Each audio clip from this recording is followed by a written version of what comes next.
When you're doing your research on companies that you're thinking of investing into, you probably have noticed a 3-letter acronym cropping up regularly, and that being ESG. What is it? Seems to be occasionally a very hot topic. It's in much demand from funds around the world. They like to see it in the PowerPoints. Environment, social, and governance. Companies come at it in different ways. Some have very comprehensive, robust versions of how they interpret it. Smaller companies perhaps can't afford to do too much about it. We talked today to John Lewins, CEO of K92 Mining. They're a multi-billion-dollar operation with assets in Papua New Guinea. We talk through their sustainability report and how they approach it, why they think it's important, and what it does for the bottom line, which for you and me as investors, we should care about. So it is a hot topic. Send in your thoughts. Tell us what you think of it. And indeed, if you think the mining industry as a whole needs to get better at it. So enjoy the conversation. John, how are you, sir? I'm very good. I'm sitting here in PNG and loving every minute. PNG, also known as Papua New Guinea to some. Fantastic. So you're in quarantine, are you? I'm in quarantine until Thursday, assuming that my COVID test comes back negative, and then I will be out in the workforce hosting a visit of the Prime Minister later this week. Oh, wow. Just in time. So tell us about that, because it's a big part of what mining companies have to do at the moment in terms of managing the flow of people on and off of the properties. So how many days quarantine do you have to do there? Because I'm coming out of Australia 7 days. If I was coming out of the UK, it would be 14 days. We operate a bubble for the whole mine. So everybody, including PNG nationals, 7 days. So if you come from a village a kilometre down the road, you do 7 days of quarantine, then you are working in the workforce. Right, and so what have you set up there, John? I mean, you're obviously in a room there. Do you have to stay in that room the whole time? Not quite stay in the room, but we've got a number of hubs, and so people come in at the same time into each of those so that they start in their 7 days, and food gets delivered, all of those sort of things, people with masks, etc., etc. You've got to clean your own room. There's no cleaners coming in or anything at all like that. And we are set up to be able to do full COVID tests. So we have to do COVID tests. We test people before they're allowed out. And so we've doubled the size of our camp so that we can handle the situation that at any one time we may have 200 people who are in quarantine. Wow. And so how many people on site at any one time? We're looking at probably around 700 people at any given time. So some of the things we've had to do for expats who come in, and they're a very small part of our workforce, only about 4%. But we run longer rosters because when they get back to Australia, they've got a 2-week quarantine when they get back to Australia. So in your roster, you've got 3 weeks of quarantine. So we're running a sort of a 6-week on, 6-week off roster. The guys far prefer it when they're doing their quarantine here because we are better set up, quite frankly, from a mental health perspective, if you like, than spending 2 weeks in a hotel in Australia where you can't open the window. Right. So meaning what? Why you say that? It's better from the mental health perspective. Are you allowed out? Have you got kind of? Well, here each of our hubs has an area where you can go out and get fresh air and what have you, and we set up that we've got a bike, for instance, here, so you can get some exercise. You quarantine in Australia, you are in the room. You do not get out of that room for 2 weeks. And certainly in Perth, for instance, the window is locked. The handle is taken away so that you can't open the window and throw yourself out. Right. Not that I was ever tempted to, but apparently so there was a concern. I kid you not that case. Oh boy. Well, there's a whole discussion for another day. Look, reason I want to speak to you is we're doing an ESG month in March. We're looking at how different companies approach this wrapper, this brand called ESG, which is environment, social, and governance, right? And why we wanted to look at it was a few weeks ago, there was a discussion on one of these sort of chat rooms, which was kind of surprising, actually. I guess people coming in from outside the mining investment space, not quite sure of how it works. making statements, something along the lines of, why do miners, pander to the needs of local communities and indigenous populations? Because they should be grateful for the jobs and the money to put food on their table. Along those lines. So, pretty, shocking, quite frankly. But nevertheless, it was a discussion that was had. So we wanted to talk to leading companies and, try and understand, well, one, let's describe what ESG means to each of them. Two, the importance of it. And three, how they go about putting measures in place to ensure, the best practices are there, and why, I guess. So are you slightly shocked by that kind of discussion going on?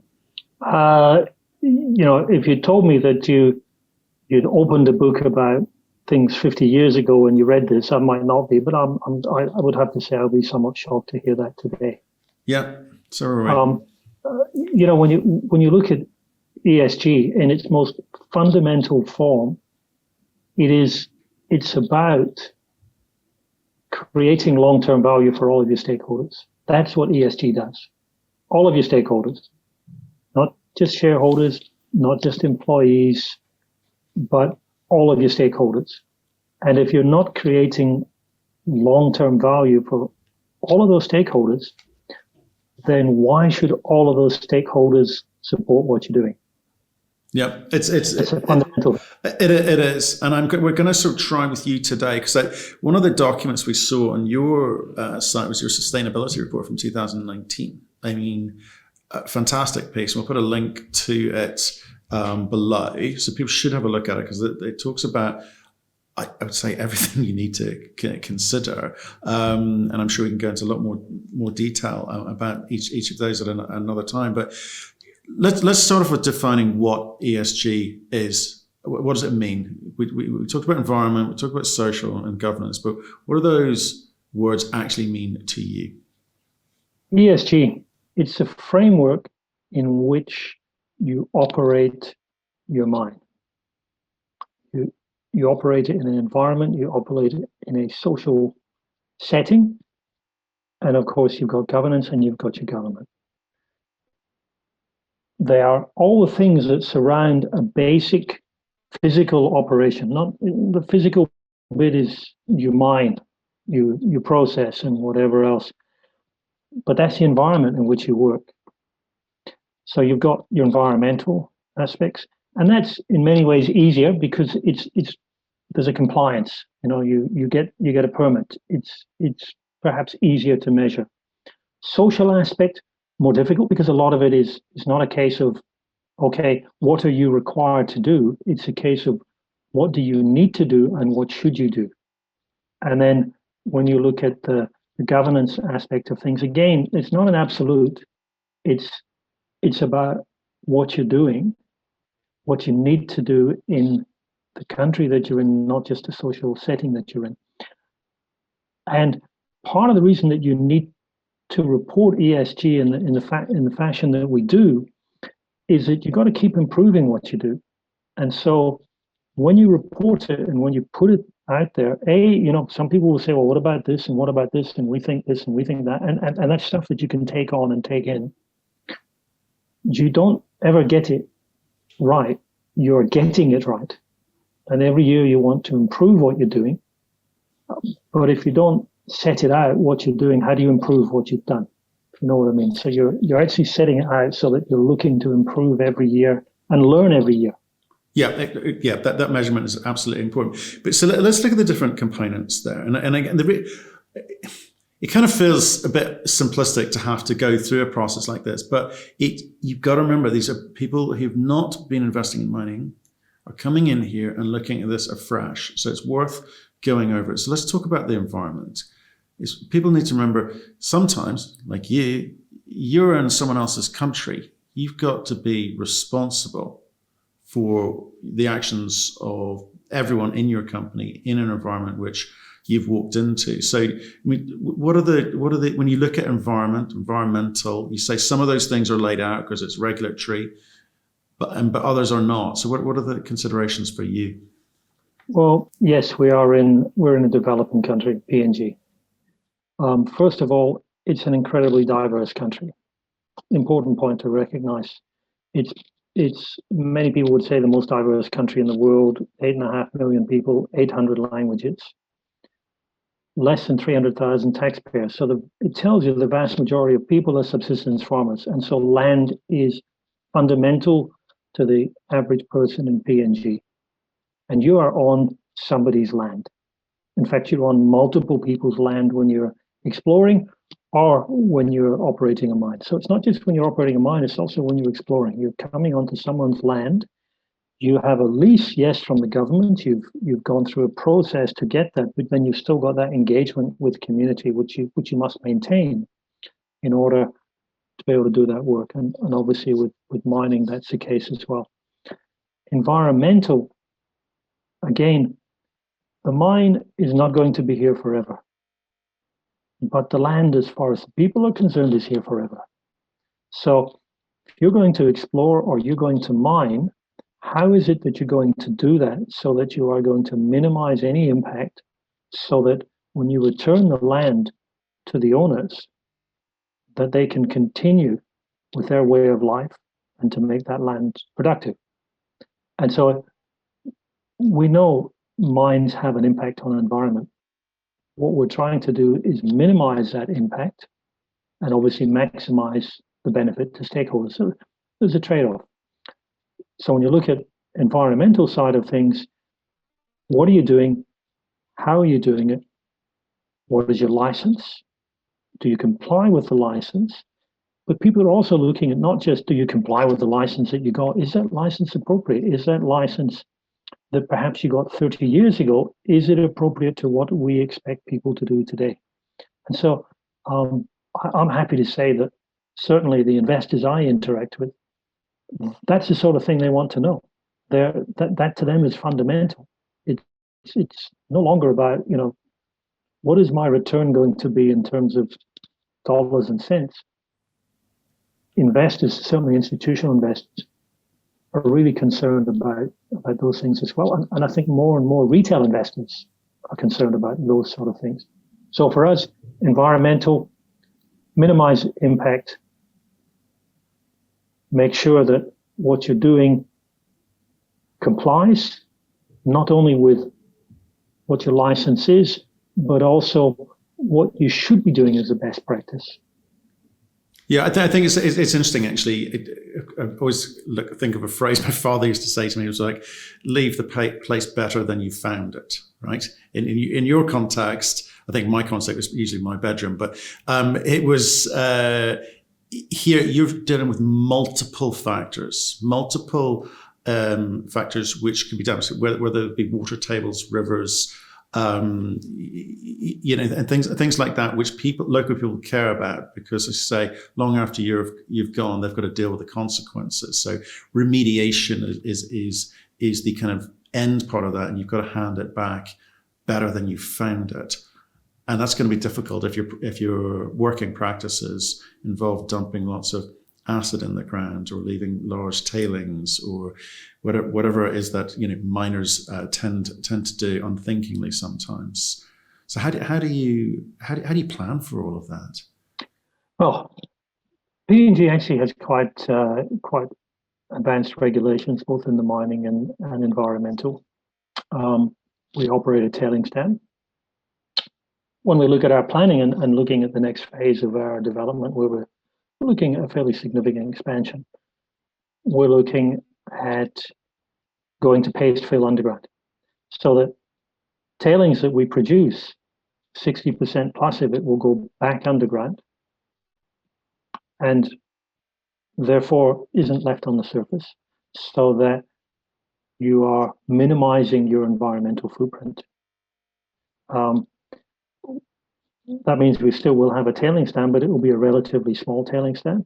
And as we go along, we have to set up finances that are there to rehabilitate that area again, so that you get that area being brought back as near as possible to that which it was before. Obviously, you have to remove your plant and all those sort of things, they have to be removed from site. And again, the area rehabilitated. Ongoing monitoring. We don't operate open pit. We are an underground operation only. We do have, we're a wet mine, so we produce water. So we monitor water in multiple places within the lease and on the edge of the lease. And we report those to the authorities on a regular basis. We have a 6-monthly and an annual report, which we have to submit. And obviously we provide that information in our sustainability report. So yeah, it's about monitoring, and it's about planning things like going to paste fill underground that actually minimize your environmental footprint. For us, we run a flotation plant. We don't use cyanide. Now, we could improve our recoveries by a couple of percentage points by using cyanide. We've taken the view that from an environmental perspective, the benefit is not there to do that. It doesn't mean you shouldn't use cyanide. It simply means from our perspective, we don't need to in the situation that we're in. Right. So it's not mining at all costs. There are ethical decisions which may affect margins, but not so much that it's going to damage the business that companies like yourselves will make in the context, in terms of the overall context of being in a country, working in a country. And I guess the bit that people see a lot of tension around sometimes in some countries around the world is with the social aspect, the locals, within the indigenous population, where you've got to be seen and behave a certain way. Yeah, look, it comes back to the diverse area that we're in, the diverse country and area that we're in. For us, so we've come into someone's backyard. We want to have a mine here. People say, well, okay. Yeah, we're supportive. But when you're doing this, there is a quid pro quo. Now, for us to welcome you, what is it that you're going to do? You're going to build a mine, you're going to pay taxes to the central government. That, yeah, okay, that's fine. But that's not for me. That's not me. What about what you're doing in this area, and where are those benefits? And so we focus on a number of areas. First and foremost, we focus on employment.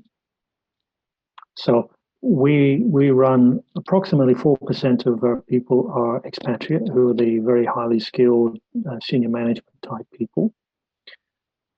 So about 96% of our people are PNG nationals.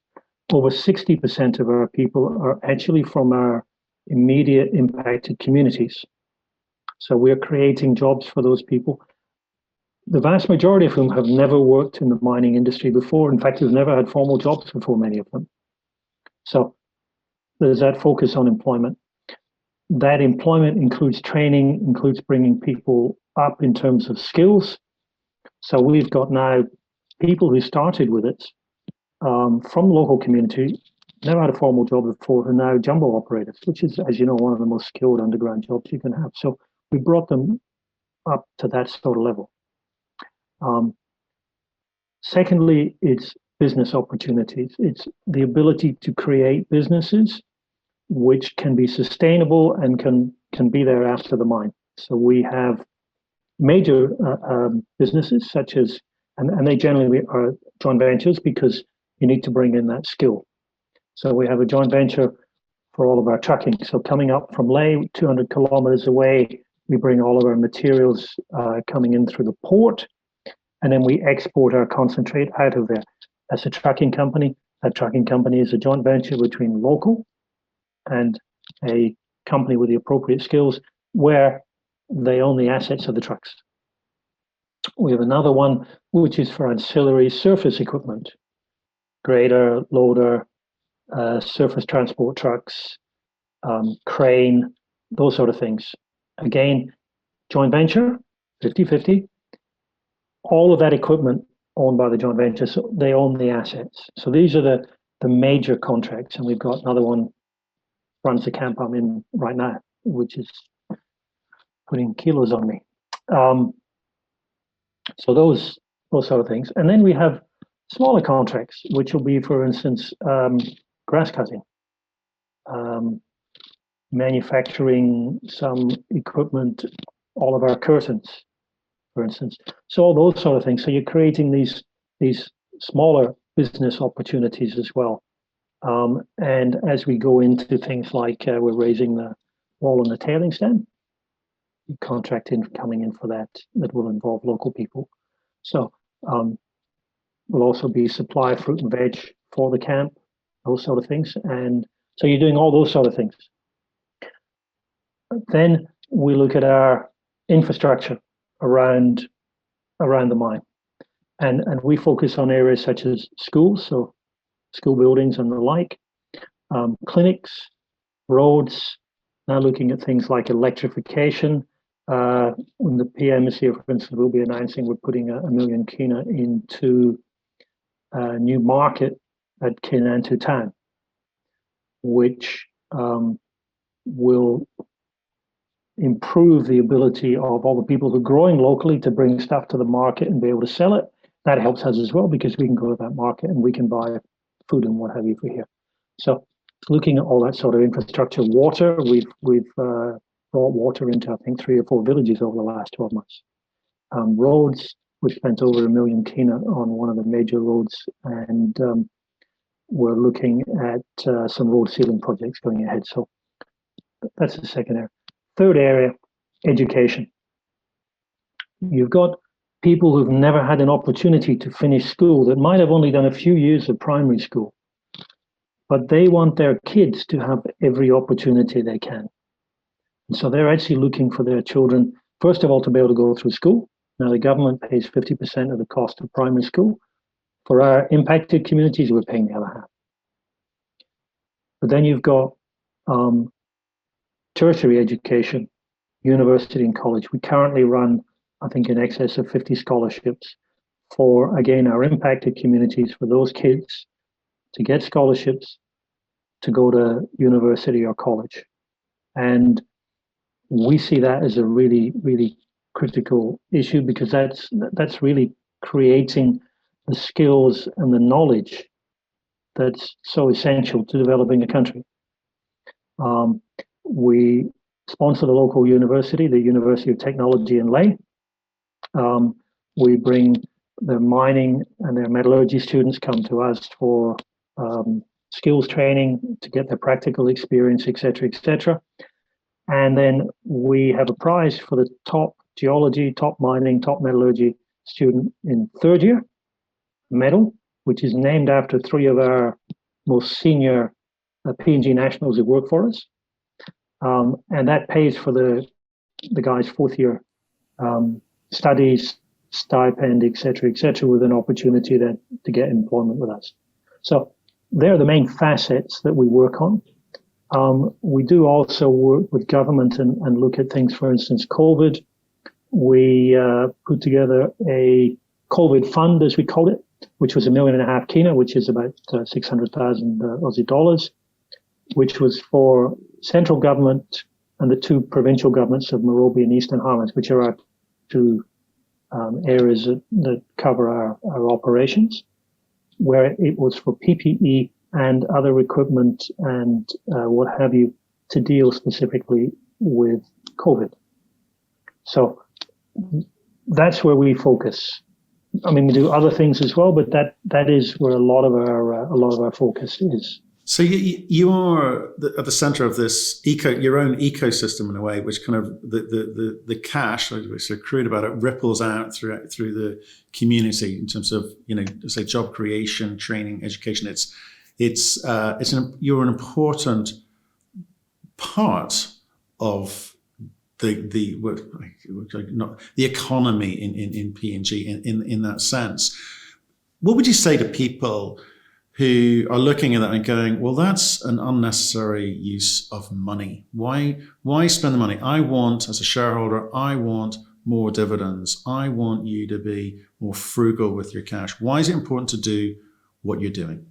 Well, I'll come back to my opening statement. It's about long-term sustainability and a long-term return to stakeholders. And I think there is a growing view that stakeholders are wider than we originally have looked at. Stakeholders at one point were basically your employees and your shareholders.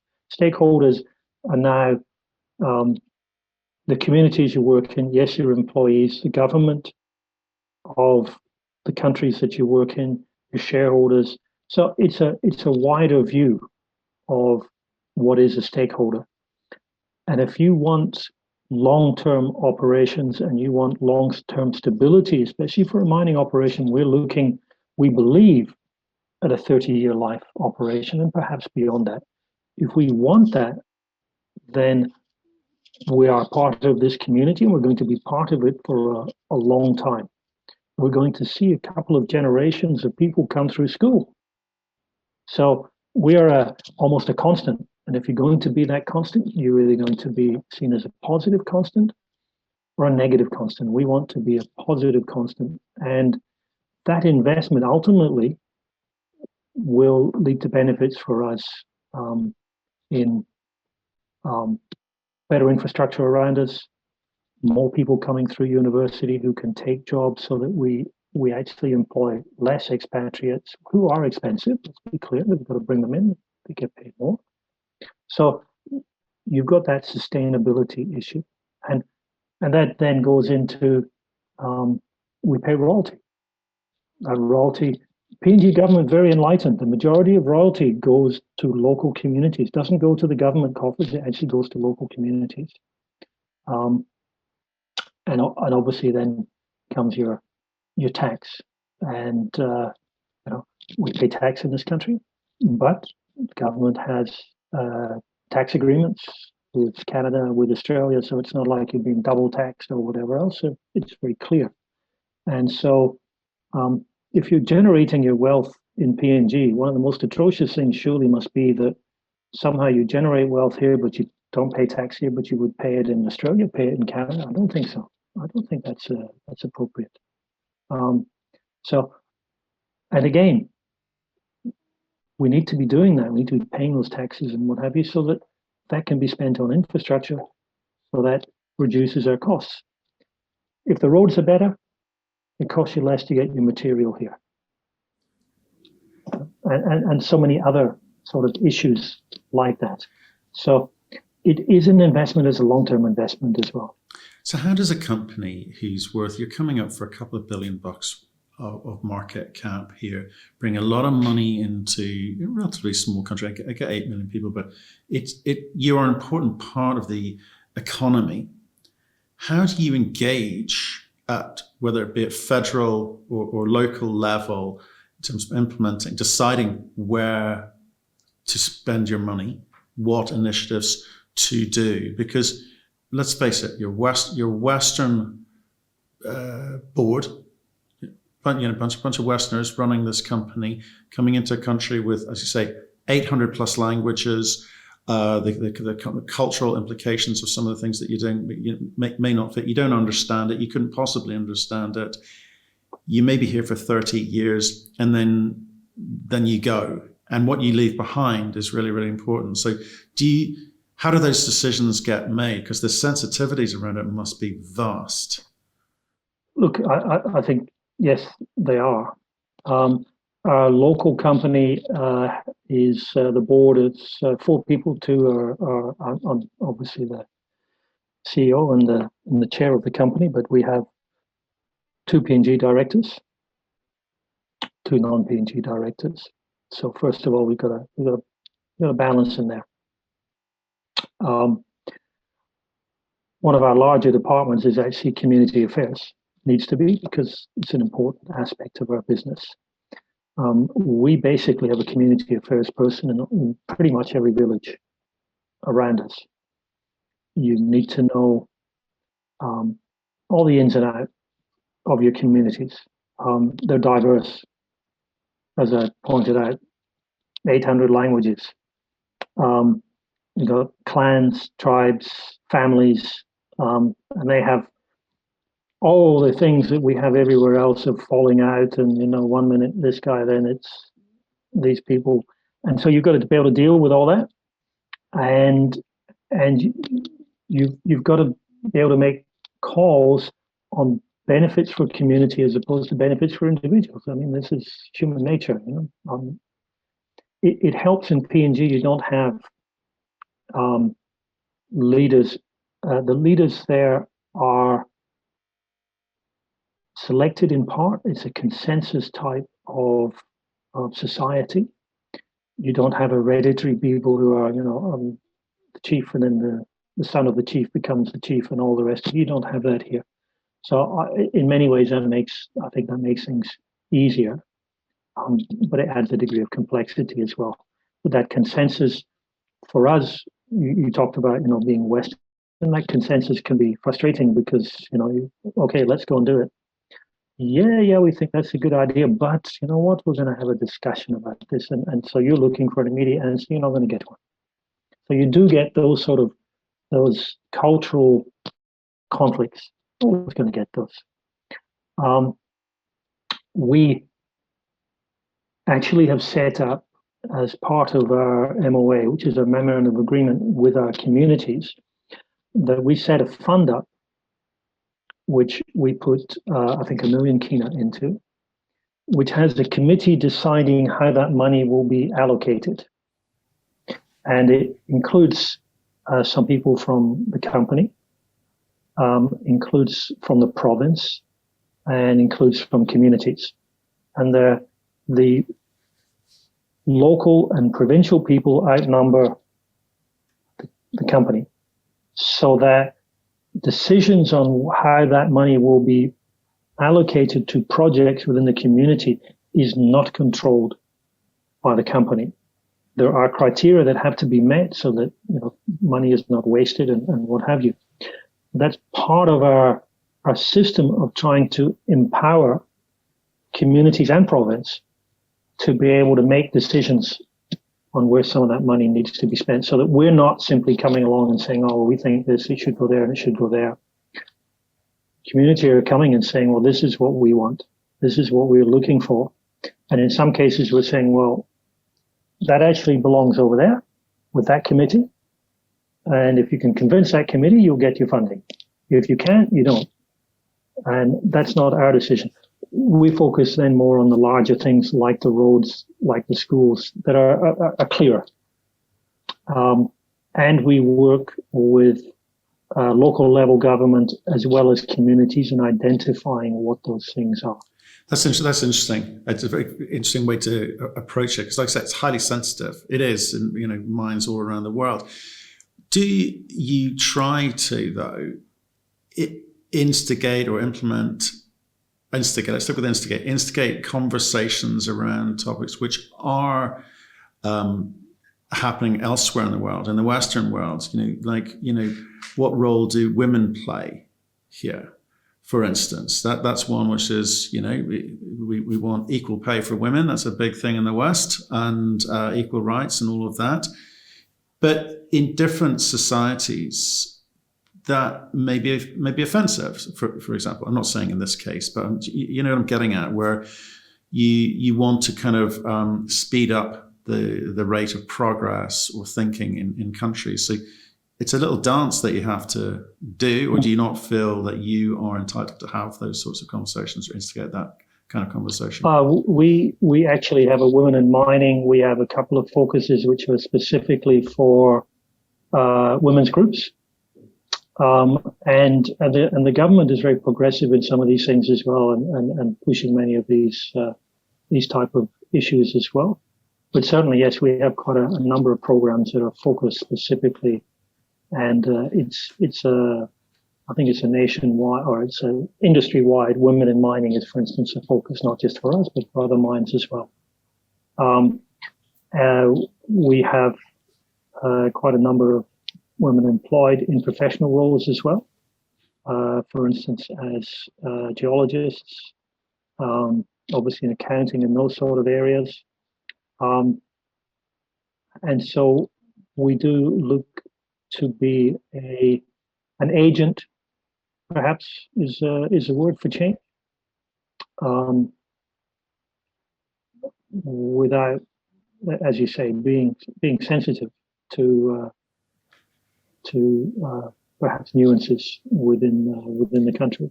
Are there any no-nos? What have you learned over the years in terms of, with regards to the social component, in terms of dealing with people? What are the areas you know, well, that's nothing to do with us, we stay away unless it's we're approached to have a conversation about that? Because, you know, we've heard stories of people like, you know, camps being invaded, locals being very, very upset because they have not been consulted for one thing or another. And, you know, quite rightly so in some or many cases. So what have you learned along the way? Look, you get things like you've always got leadership issues wherever you go in the world with communities. And keeping out of those is really important. And you may well feel that one group of leadership is going to be far more supportive of your operation than another. Makes no difference. You cannot interfere, and you cannot be seen to be supportive of one group as against another, even if that group is very much anti your operation. So you've certainly got that's something that I would say I keep well away from. Don't be very careful about whatever the national sport is. Don't tweak the noses, especially when they lose. Right. Here in PNG, we're passionate about rugby league. The Aussies come over here not only once a year to play, and they pretty much hammer PNG. But you know, when the Aussies arrive here, it's like rock stars have arrived at the airport. But you rather want to talk about how well the Hunters or the PNG guys did than talk about how the Aussies done.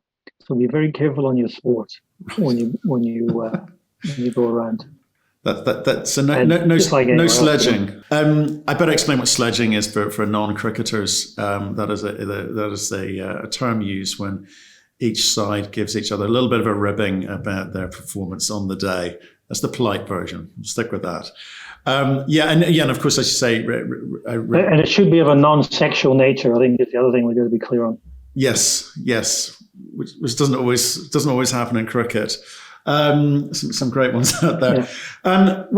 So the social component, I think we've kind of covered a lot of area there, and I said people should come and look at your at this document, and we'll definitely put a link to your sustainability report below. Let's just finish off on governance, okay? You know, because it's like the environment or environmental. It's if the mining code is there, if the rule of law is there, you've got to follow certain rules, and then the rest is at your discretion. Governance too, to a degree, there is etiquette, there is law, there is a kind of basic rules that you need to follow there. But is there any aspect of that which is up for grabs in terms of the way that you think about it? You know, for instance, we've talked in the past about, you know, people who may have tax credits being able to use those and not pay taxes. You know, do you think that that's a good way to run a company? Should you be a little bit better than that? Well, I mean, if we talk about governance in general, obviously you've got to have your conduct and your ethics. It's well known that in many developing countries, you can get issues with corruption, etc. Canada, we've obviously got our specific acts that we're held accountable to, and so on the governance on that side of things, that's something you've got to keep pushing with your people. Be absolutely clear that there's no tolerance. It's not it's not something that look, these things happen or whatever else. It's absolutely a non-tolerance. I think every company these days has whistleblowers and those sort of things in terms of that side of things. And so I think we're very clear with our people where we stand on that, and we publish our reports on that as well. We try to be transparent. We're clear on our MOAs and what we are doing and how we make payments. And this comes back to part of what we're talking on the social side of, when people are having disagreements about who's leadership and whatever else, and making sure that your payments are all done the way they should be.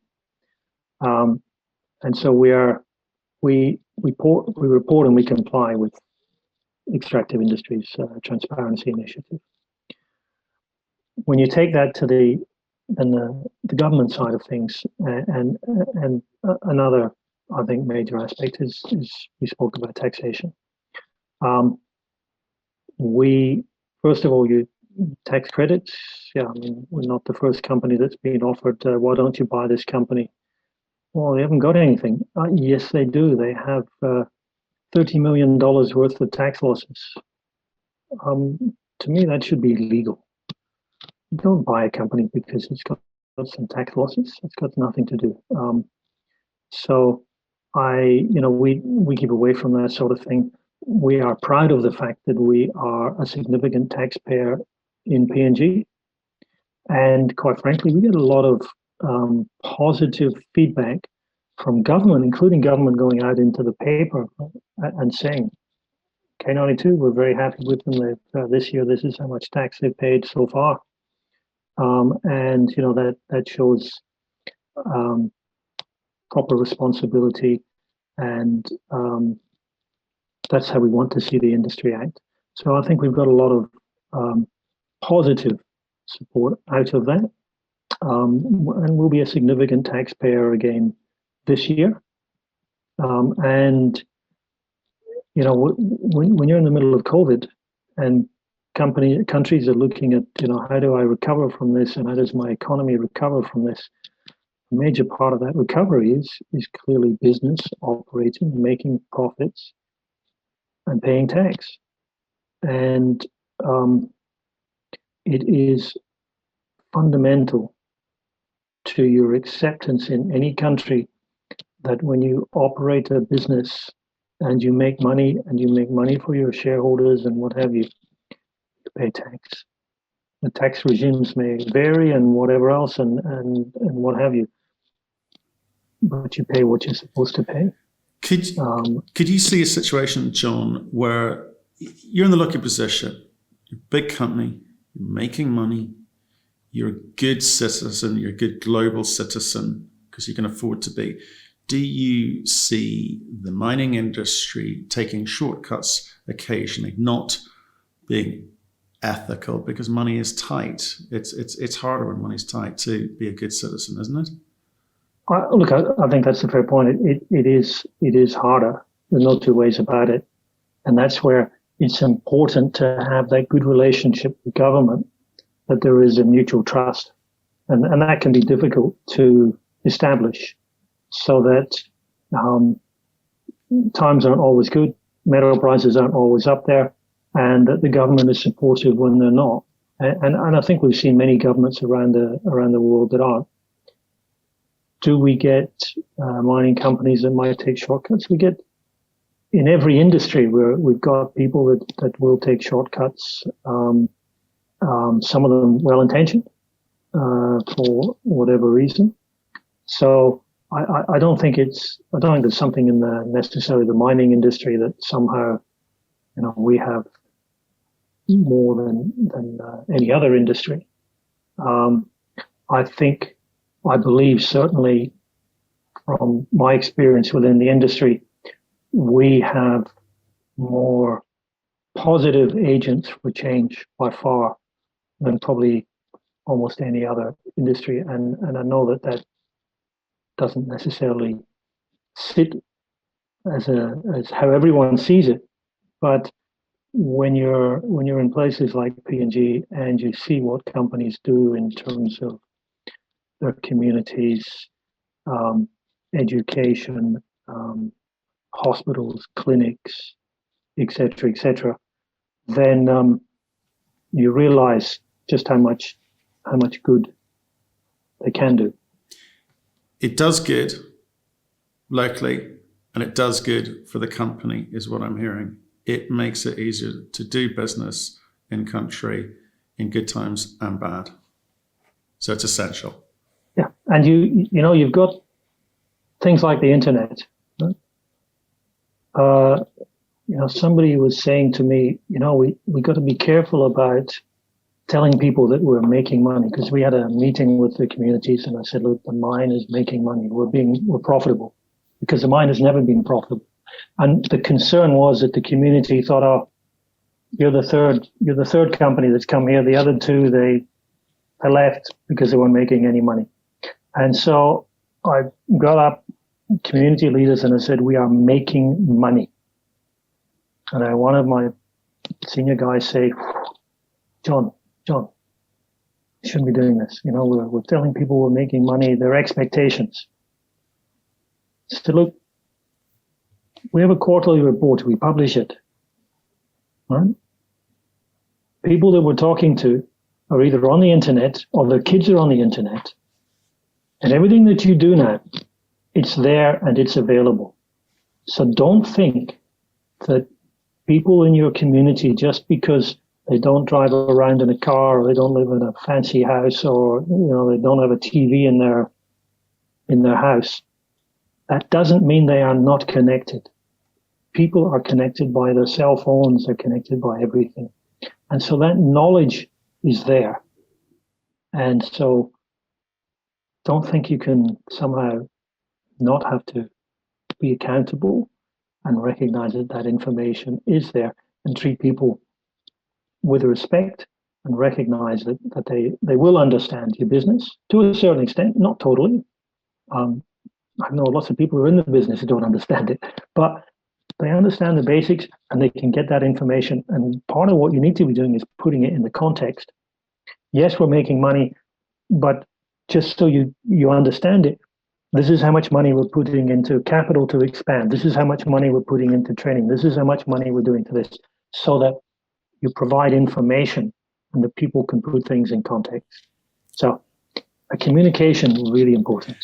I think this is a great place to end, because not only are you educating those people, but I think investors who think about miners as people who dig stuff out of the ground, there's so much more to it. And you've taken us through a nice romp through some of those topics around environmental, social, and governance. It's like a military operation, it seems, after you guys, or at least you're running a small town, it feels like. So, John, I appreciate your time today, and thank you I know you're in the last days of quarantine. You must be counting down the next couple of days before the Prime Minister turns up. So good luck with that meeting. Stay in touch. Let us know how things progress. Certainly do that. It's always good to have the chat. Seems to be from a variety of different lockdown situations.